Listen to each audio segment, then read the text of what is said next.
The strangers in my childhood home. When I pulled into my parents' driveway that morning, the first thing I noticed wasn't the unfamiliar cars parked out front, it was the laughter.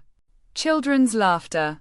High-pitched, chaotic, echoing through the open windows like ghosts that didn't belong. I hadn't heard laughter in that house since my brother died. I sat in the car for a long time, watching the curtains move. I'd driven 4 hours across state lines because my mother said, "We need to talk, sweetheart. It's urgent." But she hadn't mentioned the noise, the chaos, the little strangers running through my memories. When I finally stepped out, one of them, a girl maybe 10 years old, missing a front tooth, was on the porch. She looked up at me, grinned, and shouted into the house, "Mom. Someone's here, Mom." That word hit harder than I expected. Because she wasn't calling my mom. When my parents came out, they looked tired. Not in the usual, retirement-aged way. This was deeper. Sleepless nights, stress lines, the kind of fatigue that comes from trying to save something already sinking. My mom hugged me first, her hands shaking. "You look good," she said, smiling the way people do when they're hiding something. Dad followed with his usual nod, no smile this time. Then the door opened wider, and 6 children, 6, spilled out onto the porch behind them. Different ages, different faces. They looked at me like I was an intruder. "Who are they?" I asked finally. Mom exchanged a look with Dad. Then she said the words that would unravel everything. "They're ours now." At first, I thought she meant she was babysitting. Or fostering temporarily. But no. She meant it literally. "We took them in," she said softly. "All of them. They needed a home." Apparently, after my brother's death 2 years ago, my parents started volunteering with a local church group. One of the families they helped, a single mother of 5, lost her life in a car accident. Another child was her niece, abandoned after. And my parents, still drowning in grief, desperate for purpose, decided to save them. All of them. I should felt admiration. Instead, I felt betrayal. Because while they were rebuilding their lives around someone else's children, they'd left me, their only living child, to grieve alone. "You didn't even tell me," I said. "You didn't ask." Mom's eyes filled with tears. "We didn't think you'd understand." "You're right," I said. "I don't." Over dinner that night, surrounded by paper plates, crayons, and noise, Dad finally said it. The real reason they'd called me. "We could use some help," he began carefully. "Financially." I stared at him. "You're serious? You have a good job, honey. We're both retired. The kids need clothes, school supplies. You chose this." I snapped. "You chose them?" The youngest boy looked up, startled. My mom gave me that look. The one that says not in front of the children. But I didn't care. Because the truth was boiling over. "When Chris died," I said, voice trembling, "you barely called me for months. You said you couldn't handle the house, the memories, and now you've filled it with someone else's." My mom's voice broke. "We needed to feel useful again." "Then why do I feel disposable?" I left that night. Didn't say goodbye. Didn't promise to help. But the guilt followed me home like a shadow. Because as angry as I was, part of me knew they weren't wrong. Those kids did need someone. They just didn't need me. Weeks passed. Then came the phone calls. Every few days, another message. My mother crying softly, asking if I'd reconsider. Dad being more direct. "You're being selfish. They're children. You make more than enough." At work, I pretended everything was fine. But my co-workers noticed. I was distracted, withdrawn. When one of them asked what was wrong, I laughed bitterly.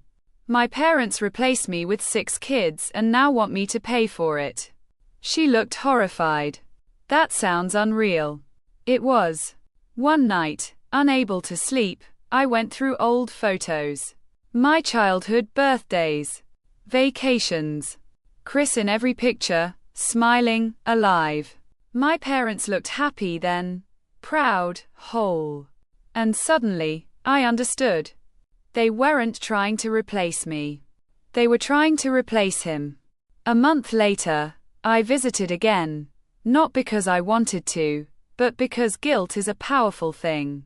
The house was louder than ever. Kids' drawings covered the fridge. My old bedroom was now painted pale yellow, 2 bunk beds shoved against the walls. I stood in the doorway, staring at what used to be mine. Mom came up behind me. "They love it here," she whispered. "You should see how far they've come." "You could've told me," I said. She nodded slowly. "We thought it would scare you off. You've always been independent." "Independent doesn't mean heartless." She smiled sadly. "Then prove it." That night, after everyone went to bed, I found Dad in the kitchen, staring at a stack of bills. "We're running out of time," he said without looking up. "If we don't get more help, social services will take them." "You can't save everyone," I said. "I can try," he replied quietly. "At what cost?" He finally met my eyes. "At any cost." Something inside me broke then, not out of pity, but clarity. This wasn't about compassion anymore. It was obsession, redemption, guilt wearing a halo. They'd turned their grief into a mission, and they expected me to finance it. I left before sunrise. Now it's been 6 months. I've blocked their numbers. I send small checks occasionally, enough to ease my conscience but not enough to encourage dependence. People online keep saying him cruel. That I abandoned children who needed help. But none of them were there when my parents stopped calling me their daughter and started introducing me as the one who lives far away. So maybe I am the villain. Maybe I'm the daughter who walked away. But I'm also the one who finally realized that saving people isn't always love. Sometimes, it's another form of running away. Aitah. I still don't know. But every time I hear a child's laugh, I think about that house full of strangers, and the family that forgot I was still alive. Part 2. The call I never expected. 3 years passed. Enough time for silence to feel normal. By then, my parents and I barely existed in each other's lives. A few short texts on birthdays, maybe a photo at Christmas, mostly of the kids. They looked older, happier, like something out of a charity brochure. I never responded, but I always looked.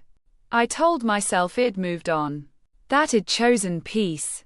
But some nights, when I turned off my phone, I'd still hear their laughter in my head, echoes of the day I realized my home no longer belonged to me. Then, one Thursday afternoon, my phone rang. The number was unfamiliar, local area code. I almost ignored it.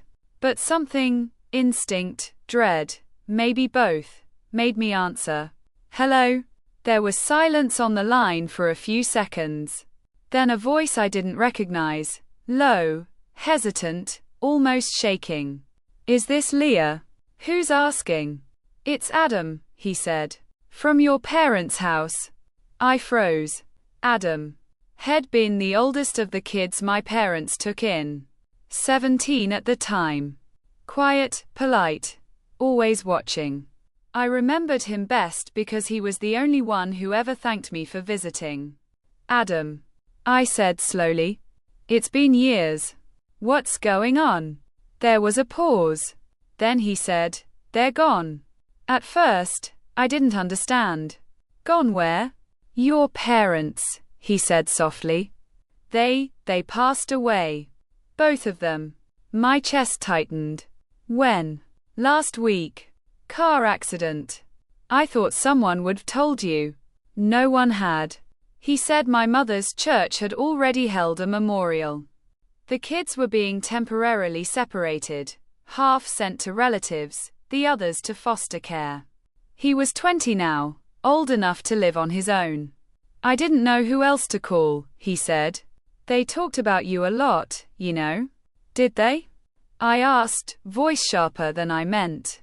Yeah, he said after a pause. They said you saved them once. I almost laughed. I didn't even help them. That's not what they meant. Then what did they mean? He hesitated again, and in that silence, something cold settled in my stomach. Leah, he said quietly, before they died, your mom gave me something. She said if anything ever happened, I should give it to you. He sent me an address, my parents' house. The one I swore I'd never go back to. When I arrived, it looked smaller. The paint was peeling, the garden overgrown. The laughter that used to echo from the windows was gone, replaced by a heavy, humming quiet. Adam was waiting inside. Head grown into a man, tired eyes, worn-out clothes, the look of someone who'd learned too much too soon.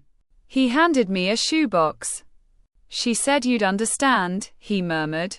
Inside were letters, at least a dozen. All addressed to me. All unopened. I recognized my mother's handwriting. The dates stretched back years, the oldest just months after I cut them off. I sat on the floor and read the first one. Dear Leah, I know you don't want to hear from us. I don't blame you. But we wanted you to know, we didn't take them in out of pity. It wasn't guilt, not like you think. It was debt. My hands shook. Debt. I read on. The oldest boy, Adam, his mother, Sarah, she wasn't a stranger. You don't remember her, but she used to work for your father's company. Years ago. When everything went wrong. There was an accident at the site. A fire. Your father was supposed to file a report. He didn't. She got blamed. Lost everything. We owed her more than we could repay. When she died, I couldn't let her children end up like she did. That's why we took them in. To make things right. I dropped the letter. The next one was worse.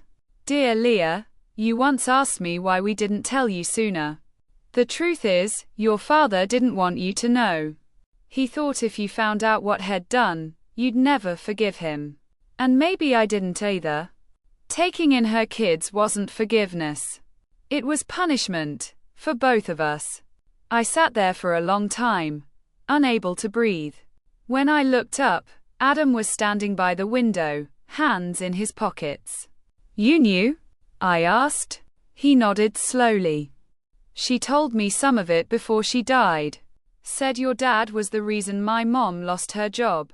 I didn't believe her, not until I found his name on the old reports. Why didn't you tell anyone? Because she made me promise not to. She said you deserved to decide what to do with the truth. That night, I stayed in the house. The kids' rooms were empty, their drawings still taped to the walls, bright colors fading into dust. I found one last letter tucked beneath my mother's old Bible. It was dated just 2 months before the accident. Dear Leah, we've made peace with the past. The kids are grown. Happy, safe. If you ever come back, don't come looking for forgiveness. Come to see that sometimes love looks like penance. You once told me we replaced you. You were wrong. You were the reason we tried to be better. We just didn't know how. By morning, I couldn't tell if I felt grief or relief. My parents hadn't betrayed me for strangers. They'd betrayed me for redemption. And somehow, that hurt even more. Before I left, Adam stopped me at the door. There's one more thing, he said. Your dad's office, it's locked. She said not to open it unless you were ready. The key was still hanging on the wall. I hesitated for a long time, then turned it. Inside, the room was exactly as I remembered, neat, quiet, untouched. But on the desk, there was a folder labeled Sarah Thomas, Fire Incident Report. I opened it.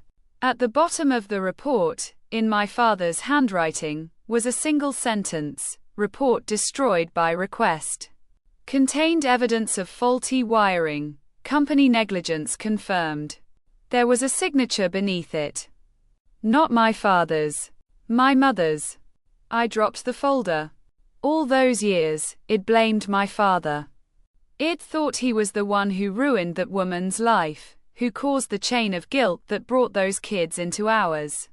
But it wasn't him. It was her. And my father had married his guilt, while my mother had raised hers. I left the house just before dawn. The sun was rising behind the trees, painting the world in gold and ash. For the first time, I realized I'd inherited more than their blood. I'd inherited their silence. Their need to fix what could never be fixed. I turned to Adam. Do you hate them? I asked. He thought about it. I don't know, he said. But I understand them now. Maybe that's worse.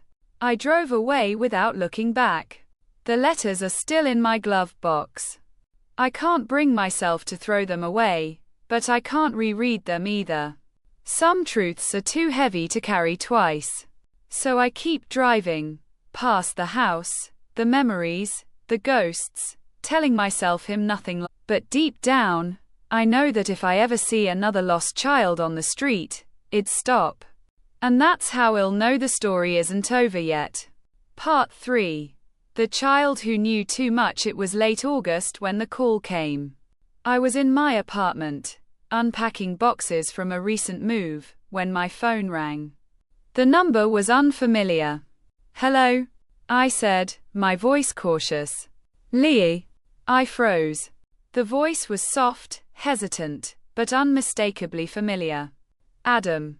I asked, thinking it might be him again. No, not Adam. It's Lily. My heart stopped. Lily. The youngest of the kids my parents had taken in, barely 6 when I last saw her. She had run to hug my leg when I came to visit that first time. She was small, quiet, and observant. Lily, you're grown. I tried to keep my voice steady.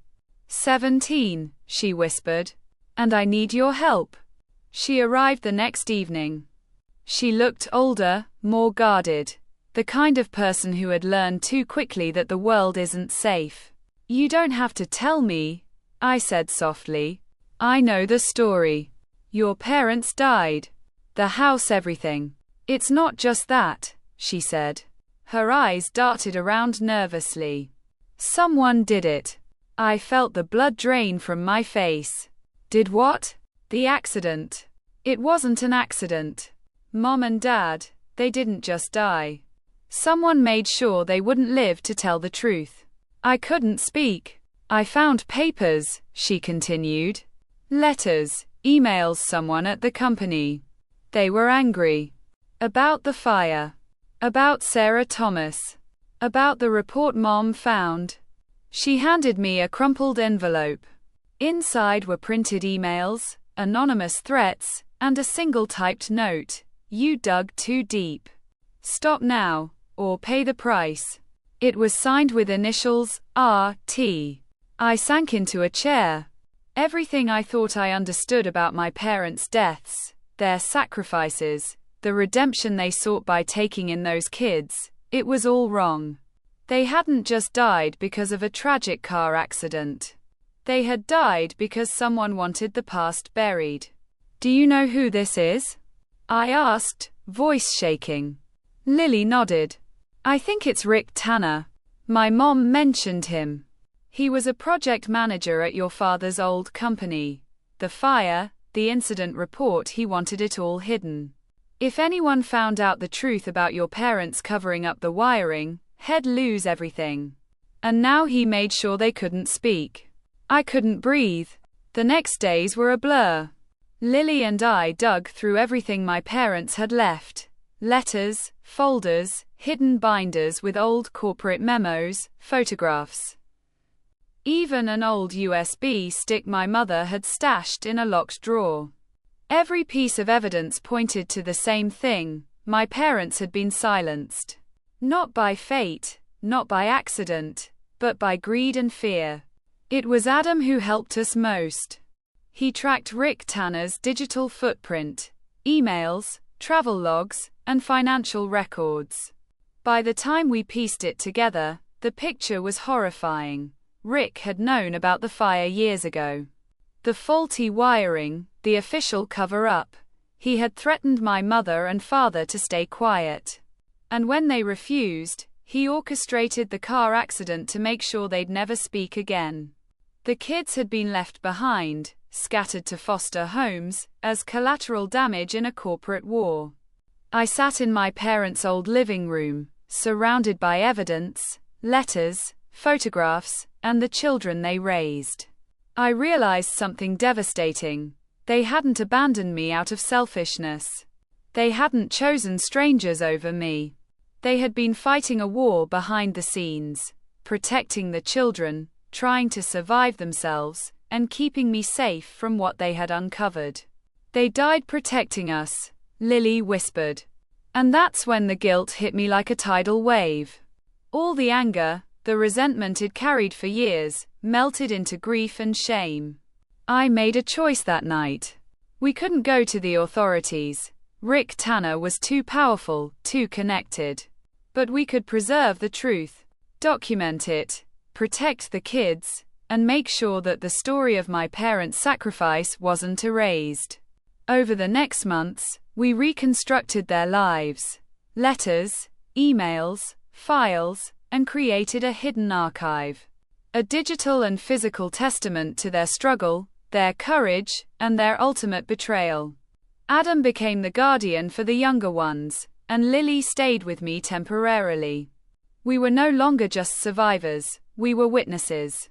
Sometimes, at night, I still hear the laughter of the children in that house.